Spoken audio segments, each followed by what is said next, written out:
Welcome once again to the Tin Dog Podcast. Right, now, for those of you who've been listening to this series from the beginning, you'll be aware that I started an overview of each of the Doctors. This ran until the beginning of the 2007 season on the TV, when I started reviewing those an episode at a time. I thought it was about time that I got back to this.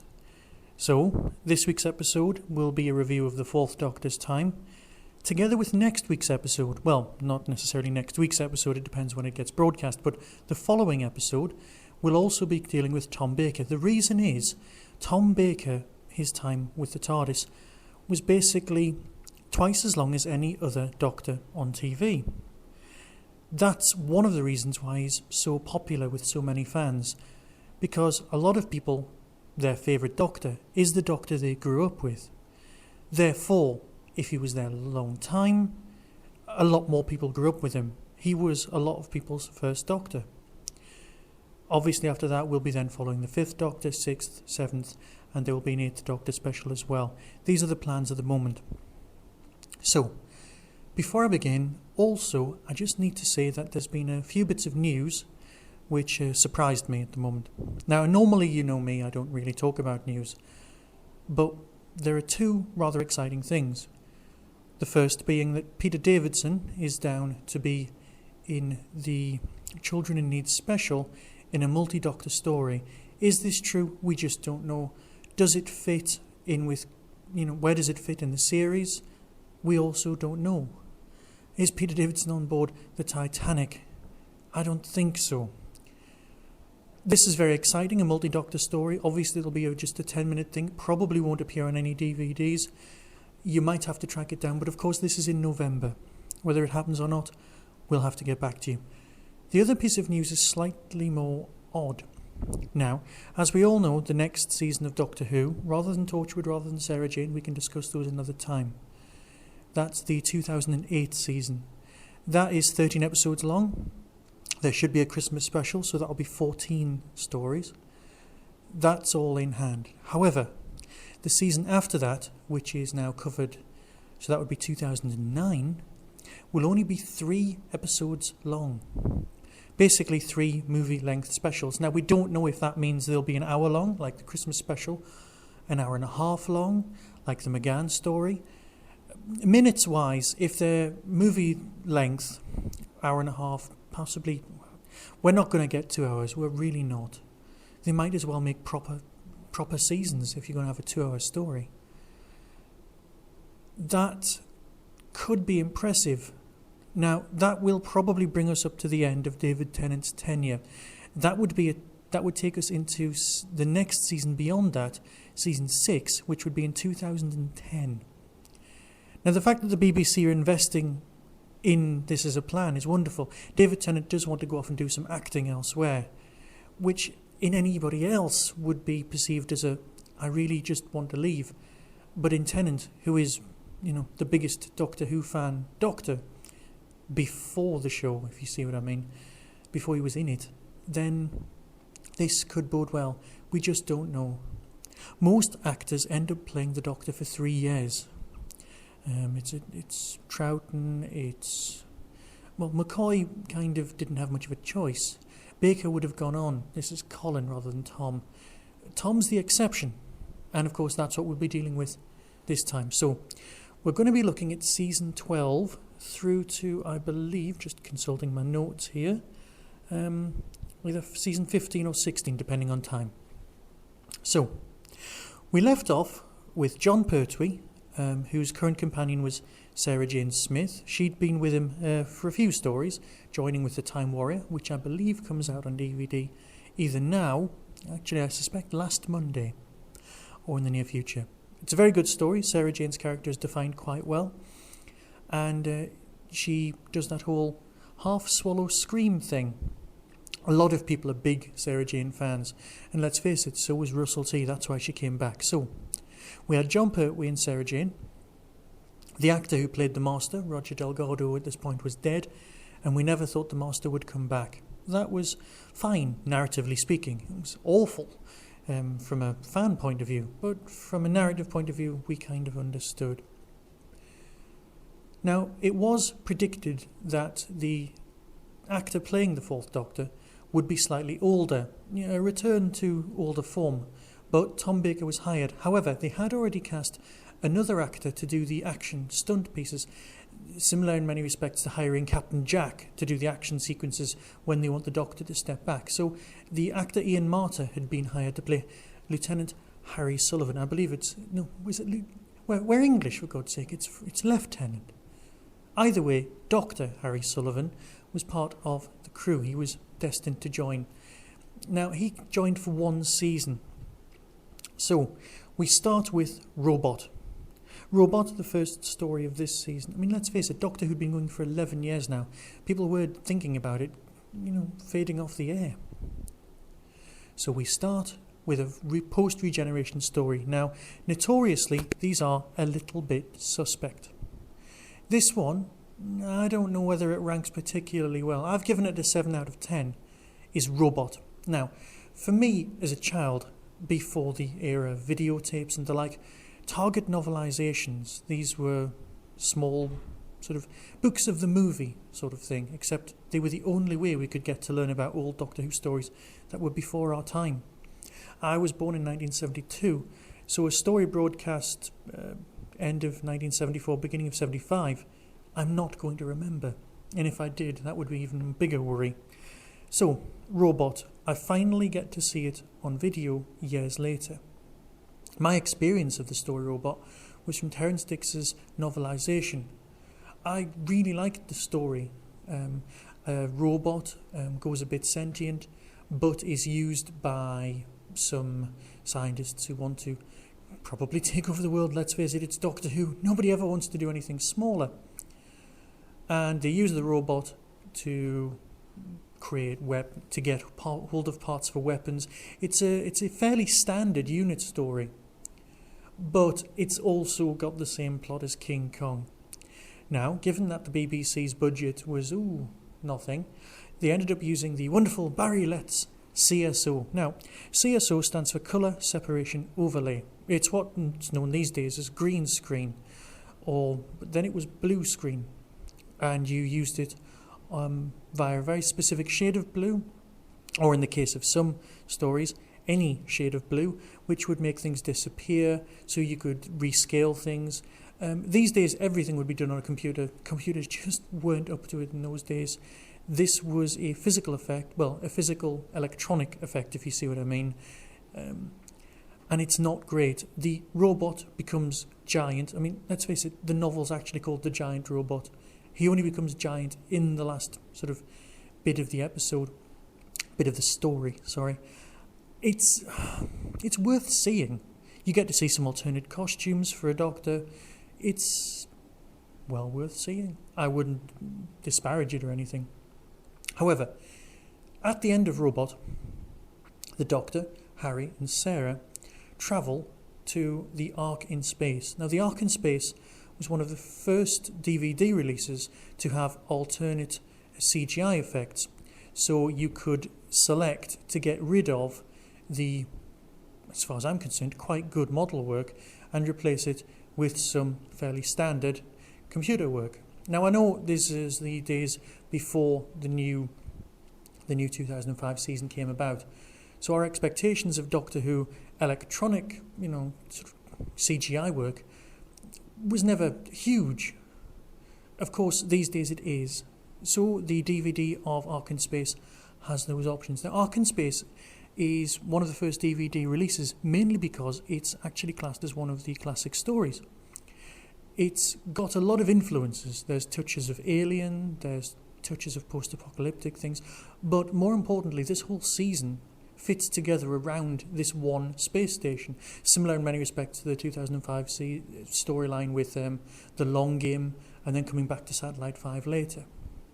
So we've got this large orbiting spaceship in the incredibly distant future, where this space station, for those pedantic people out there, and let's face it, we're Doctor Who fans, pedantic's in our nature.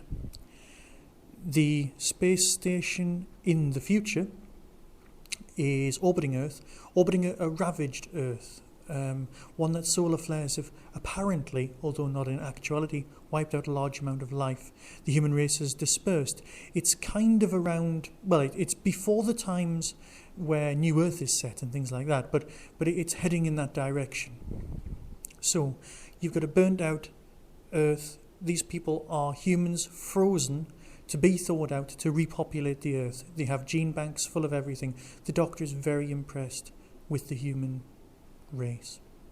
So, unfortunately, an alien that drifts through space called the Wirren, made surprisingly using bubble wrap and some fiberglass, and looking like a large insect from Quatermass, plants its eggs in people and then wanders around air ducts. And yes, it does sound a lot like Alien.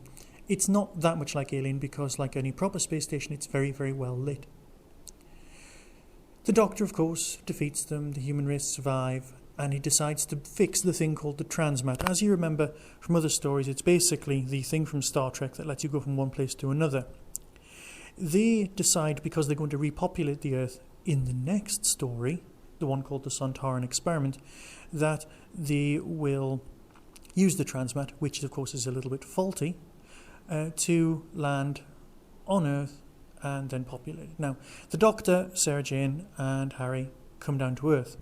This was filmed on, I think, some moors, but also at Wookiee Hall. Is that Revenge of the... That's Revenge of the Cybermen. I'm getting ahead of myself. I apologise enormously. This is possibly going to be a very long podcast. I apologise. Sontaran Experiment. It's a two-parter because Tom Baker hurt himself during filming. There is a robot that patrols the moors. It's not the best model in the world. However, the Sontarans have returned. Everybody makes the joke about the Sontarans having video phones, and yet they're all clones, so they all look the same. But then again, they are vain clones, so perhaps that's why they do it, so they can distinguish between rank or indeed battle scars. I just don't know. So those two stories are linked together. The Doctor then tries to return to the space station. However, they are intercepted and then are taken to a rather strange, spooky planet, which the late Doctor finds out is Skaro. They've been intercepted by the CIA, not the CIA that Americans are so fond of, or indeed not so fond of, depending on the way your political bread's buttered, but the Celestial Intervention Agency, after who I believe the podcast company is based. The Celestial Intervention Agency are a bunch of Time Lords who think the Daleks really kind of one day could threaten the whole universe. So the Doctor is sent back to the inception of the Daleks, the creation, the Genesis, hence the title, where they could be stopped. As we discussed in last week's podcast, the Daleks aren't stopped, they are delayed, their history is changed. It's a great story, but of course it is one of those stories that was available on LP album, it was available on tape, it was repeated on TV. It's the one that a lot of people have got access to in their minds. Non-Doctor Who fans are what's technically known in the trade as the Not We, which is a reference to something in the Peter Davidson podcast, which we'll get back to. The people who aren't us, they're the ones who know Genesis of the Daleks, they're the ones who know Davros. So, at the end of that story, using a device called the Time Ring, they try and travel back to the space station that they abandoned in the Ark of Space, because that's where the TARDIS is. So they travel back via Time Ring and arrive at the same space station, but at a different point in its history. Again, influences of Satellite 5. You know what I mean.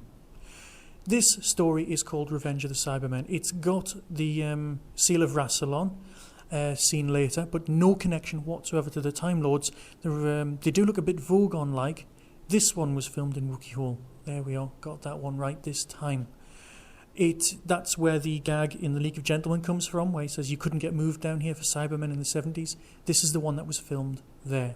Obviously, Stumpool Cavern's actually in Yorkshire, if it exists at all, and Wookiee Hall is in the south of England. None of these things are important. However, it's quite a good story. Cybermen have been slightly redesigned. Again, their costume isn't fabulous yet. They're still wearing Doc Marten sprayed silver. They've got guns in their heads for no adequately explained. That's going to give you a headache. But it's nice to see the Cybermen back. And that's the end of that season. Let's face it, for a first season, that's a pretty good wrap. You've got the Daleks and the Cybermen all together. I mean, let's face it, only David Tennant's had that. Oh, actually, that's a lie as well. So, that's the end of that season. Into season 13 the following year. We start with one of my favourite stories, Terror of the Zygons. Terror of the Zygons has some shape changes who are creatures so well designed that they're crying out to be brought back with exactly the same design. They look lovely, the sort of orange fetus things. They've recently made a return in one of the BBC books. I would definitely give that a look. Terror of the Zygons has some reasonably good model work for the time. However, it also has some appalling model work at the end. There's dealings. It's the Loch Ness Monster. It's basically Doctor Who and the Loch Ness Monster, which is what the novel was called. Yes, we have discussed whether he's actually called Doctor Who, the Doctor, or whatever. It doesn't really matter. It's whatever you want it to be. Everyone just thinks he's called the Doctor. Let it go. They were the novels. So, Terror of the Zygons, I would recommend. Planet of the Evil, however, that comes after it, is well respected amongst a lot of people.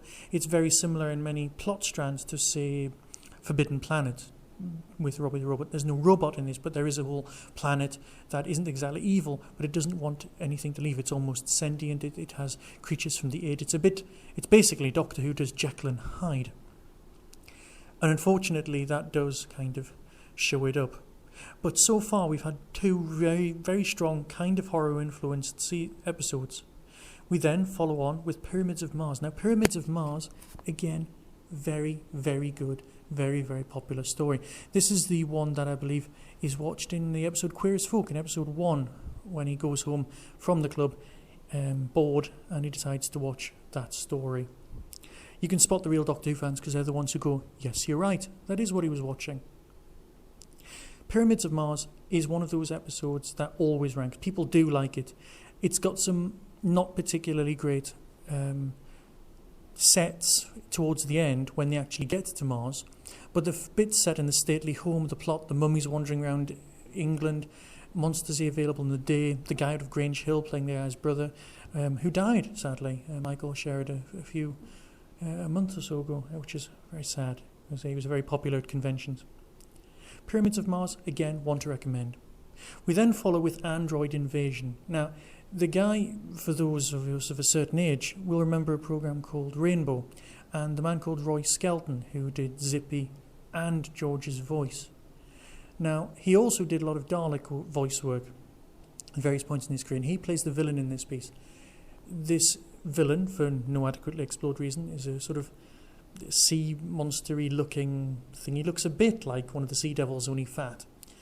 And he is an android builder, and he's decided to recreate a bit of Earth and then use that to invade. It's a bit convoluted. It doesn't really make sense. It feels a lot like a Prisoner episode.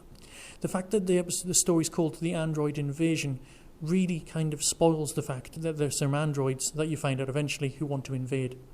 Sarah Jane has a very good scene where the Doctor hits her, and you go, good Lord, the Doctor's hitting his companion. But then she falls to the ground, and her face falls off, and you discover she's an android. Good Lord. It is a good story. It's not the best in the world. It is, however, followed by The Brain of Morbius. Oh, how good is that story, despite itself?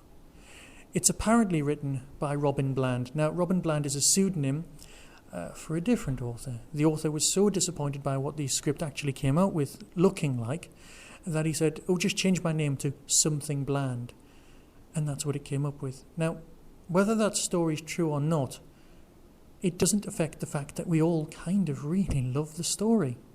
It's got the Sisterhood of Khan in it, who are some Gallifreyan witch-type people. Very good. And But, oh, sorry, did I mention that by this point, Harry has left? Harry leaves, let me see, in Terror of the Zygons. At the very end of the Zygon story, Harry stays with the Brigadier.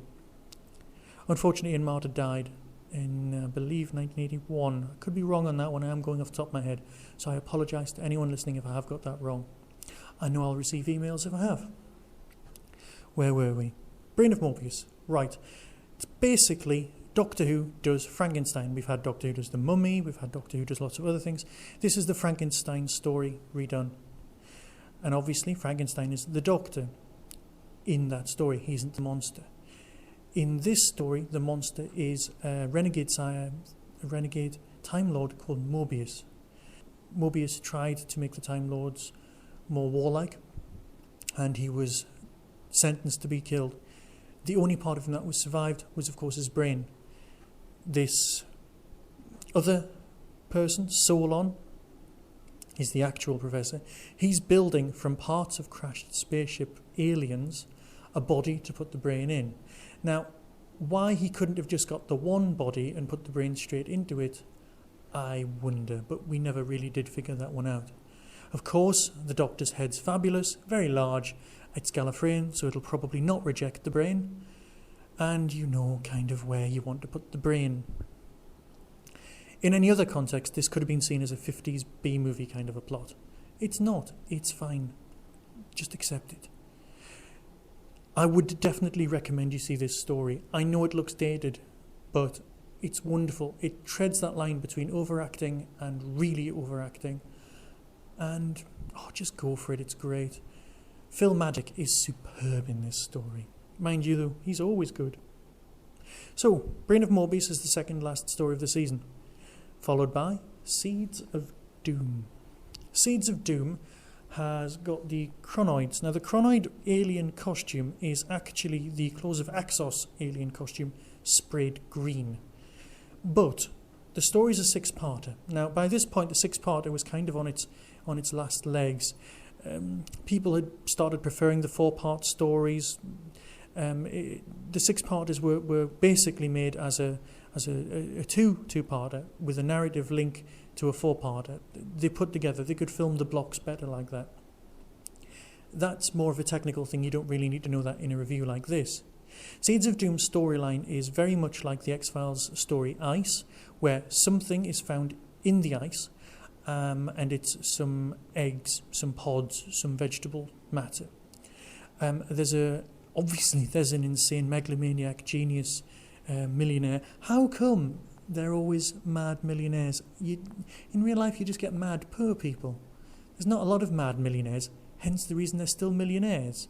Haven't given them money away. Either way, he's a big fan of plants and things. So, this person, you never establish what he eats. Or is he just a... That's all gone a bit Robert Rankin, hasn't it, if he just eats meat? Crashing on. Am I rambling too much? I suspect I am. This podcast's already recording at 23 minutes plus. Seeds of Doom starts like the X-Files story. We've got the ice base. We've got these pods which are transported back to England at the end for the crossover point between the parts. And we've basically got large alien vegetable, King Kong-like massive growth spurt, makes plants come to life, bit triffity. They try and kill people. It becomes enormous. It's no longer the Chronoid Axon costume thing. It's grown. A unit get called in and they destroy it. Seeds of Doom goes on a bit. It's not one of my favourite stories. It does have Boise from Only Fools and Horses in it. Always worth noticing. Always worth making a note when somebody famous is in another thing. Kind of brings us to the end of Season 13. Onwards to Season 14. Now, you may have noticed there's a sort of gothic horror thing, but that's fine. We've got Masque of the Mandragora. Now, it was one of the latter video releases, and I hadn't seen this for years. I hadn't remembered seeing it at all, and there's kind of a reason. It's not the most enthralling of stories. It's not something I would desperately recommend straight off. However, it is well worth seeing. It has got the feel of, again, one of those 1970s hammer horror films. I'm sure you're familiar with their work. It's, desolate house, somebody doing some research, they find something from the past lurking. Masque of the Mandragora does have a hole. There were 14 planets in the solar system. One was destroyed by Gallifreyans, that became the asteroid belt. There's a lot of backstory to do with the universe in this story, but it's so throwaway as not really to be gone into. I've just got that completely wrong. What I've done there is described the story Image of Fendal. I am so sorry. That belongs in the next podcast. This one, Masque of the Mandragora, got that same feel, but this one was filmed in Portmeirion. It's set during the Renaissance. It's got some Italians in it. Sarah Jane gets kidnapped. It's one of those things. It does, however, have that moment where Sarah Jane asks the Doctor how come she can speak Italian. It's the first time it's really been dealt with. The Doctor at this point just says it's a gift of the TARDIS. Only later, when Rose, well, actually it's in The End of the World, but you know what I mean, by 2005, it's dealt with on a much better level. Sorry for the mistake there. Hand of Fear marks the end of Sarah Jane's time on board the TARDIS. Hand of Fear, a very nice story. Eldrad must live.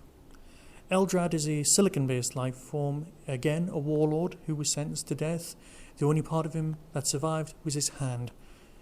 His hand is dug up on a quarry. The Doctor materialises on Earth. He thinks it's an alien planet. It looks like a quarry, and then to everyone's surprise, it is a quarry. That is Doctor Who's best in-joke. That's it. It doesn't get better than that. Sarah Jane's final story is very good. Eldrad seems to be a fairly benign radiation-absorbing alien, if such a thing exists at all, and then eventually reverts back to his natural form, and then of course becomes evil once he no longer looks slinky. It's a bit sexist in that sense. I'm seeing it there. Fair enough. Bye-bye, Sarah Jane. We'll see you again in school reunion when we get round to reviewing the newer stories. Or which I will be doing. I will be doing a Ninth Doctor overview, as well as all of the stories I've not done. So, Hand of Fear, very nice. This is the first point, the Deadly Assassin. Can I just ask a question? What sort of assassin isn't deadly? A not particularly good one. This story, The Deadly Assassin, marks Tom Baker's only story by himself. It also has a sort of pre-title written sequence. It just throws you whenever you see this story at the beginning.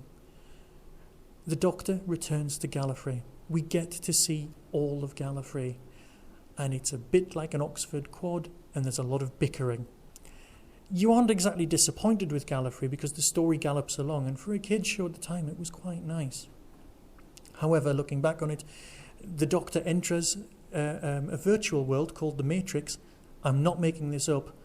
It is well worth pointing out that many, many people have been influenced in many, many ways and not particularly removed the ideas too much. But let's face it, the idea of a virtual computerized world where anything can happen, and including if you die there, you die in real life, it had been mentioned before, but it is extremely well executed in this one.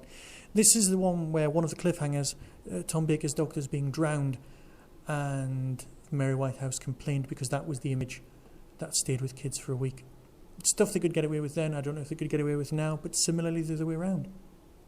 It's a very, very good story. The Doctor by himself does work. However, in the face of evil, we're presented with a new companion, Leia. Leela, not Leia, Leela. Princess Leia, Star Wars, Leela, fighting maiden of the Sever team. We've got Doctor Who. Lovely. The Face of Evil concerns a story that we've never seen before with the Fourth Doctor in it. The Fourth Doctor had apparently repaired a spaceship computer by copying bits of his mind. Unfortunately, bits of his mind inside a computer kind of made the already sentient computer go a bit mental. It had split personality. It also had the Doctor's face. So when the Doctor arrives on the planet and there's a picture of his own face carved in stone and it's worshipped by the locals and feared by them, that's not a good thing.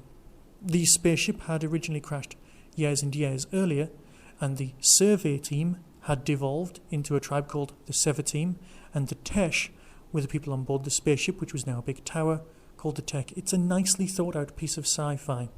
Of course, that's followed by Robots of Death, one of the first DVD releases, and with good reason. It does everything that Doctor Who does well. Small cast, people chatting, things happening, people not knowing who the murderer is, you having suspicions. It's a murder mystery with some sci-fi elements. It is also heavily influenced by Frank Herbert's Dune. Some of the model shots are wonderful, some of them really aren't. But you have to remember, these are things of their time. This is the past. Don't judge things. Don't think they're wobbly sets. These sets do not wobble. They do look good. There are fashion statements, there are fashion mistakes. They're all to be taken on board. The performances are very, very good. So that's the whole 10 Little Indians. Who is it? Oh, it might be someone who's already dead. We just don't know. There are robots on boards. It's nice to note that the robots are called Box. And one of the wonderful things that there is 3 different types of robots. There are dumbs who can't talk and they just do stuff. There are Box who do stuff and can talk. And there are Super Box who can do stuff and think for themselves. I like to think that the beer Super Box was indeed named after these robots, and often order it thinking smugly about Doctor Who. I need to get out more, or possibly even stay in more. Now, I'll do one quick recap of that so far, of what we've got, and then call this episode of the Tin Dog Podcast to a close. The rest of Tom Baker's time will be covered in the next podcast. There's been a lot to go through so far. Just to recap, we started with Sarah Jane, we picked up Harry, we've lost Harry, the Doctor travelled by himself for one story, and we now have Leela. Let's give marks out of 10. Robot, 7 out of 10. It's well worth seeing. Ark in Space, even better, 8 out of 10. Sontaran Experiment used to come in the VHS set with Genesis of the Daleks. Sontaran Experiment, 7. Genesis of the Daleks, 10. If you have not seen this story, you must find it. It is down as one of the best stories ever. Followed by Revenge of the Cybermen. I'd like to give this an 8. It is something I personally like. A lot of people aren't fond of it. I'm giving it a personal 8. Everyone else can give it, I don't know, on the whole, a 7 or possibly a 6 in some cases. Terror of the Zygons, we're on a roll. I'm giving this a 9. Planet of Evil, back down to 7. Pyramids of Mars, a lot of people would give this a 10. I'd still like to give it a 9 because I just don't like bits of the ending. Although the voice of Sutek, the Destructor, is done by the same guy who did The Devil in the 2006 season. Very, very good. Pyramids of Mars, a 9. Android Invasion, a 7. It has a lovely feel to it, but the fact that you know there's androids coming does spoil it. Brain of Morbius, a 9. Bordering on a 10. Almost a 10. I just don't know why I couldn't give it a 10. I just couldn't. Seeds of Doom, 6. Maybe 7. It's worth seeing just for completeness. It just feels like it goes on a bit. Masque of the Mandragora, 7. Hand of Fear, an 8. Sarah Jane's exit is very good. That could bring it up a whole extra point now that I come to look at these things. The Deadly Assassin, that's an 8, just for the Gallifreyness. You get to learn so much. You get the feel of the whole thing. And of course it is the return of the Master. The Master, I've just spoiled that for you. I'm sorry. But if you don't think these don't contain spoilers, well, I'm sorry. After the Deadly Assassin, the Face of Evil, well, it's a 7. It's worth seeing. It does mark Leela beginning. Face of Robots of Death, an 8, perhaps a 9. And followed at the end of the season by the last thing I'll review today, which is the Talons of Weng-Chiang. Talons of Weng-Chiang, again, a very early DVD release. It's a very good story. It's Doctor Who does Sherlock Holmes. The Doctor, Tom Baker, does get to dress as Sherlock and does a particularly good performance. It's got the Peking homunculus. It's got lots of things that the League of Gentlemen and other Mark Gatiss, yes, I'm looking at you, Mark, have been, let's put the word this, influenced by and mentioned in various texts and other things that they've been in. Steve Coogan, looking at you. But it's a great story. It is truly lovely. I just think it's well worth recommending. So that brings us to the end of this Tin Dog Podcast. Next time we'll be going from the horror of Fang Rock right up to Legopolis. Be seeing you. You have been listening to the Tin Dog Podcast. If you have been affected by anything discussed in this show, a helpline has definitely not been set up.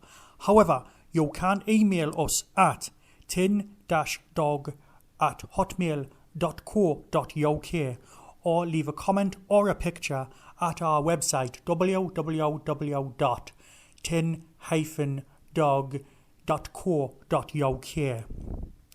Doctor Who is a registered trademark of the BBC and they'll come round and bite you if you misuse it. No infringement is intended.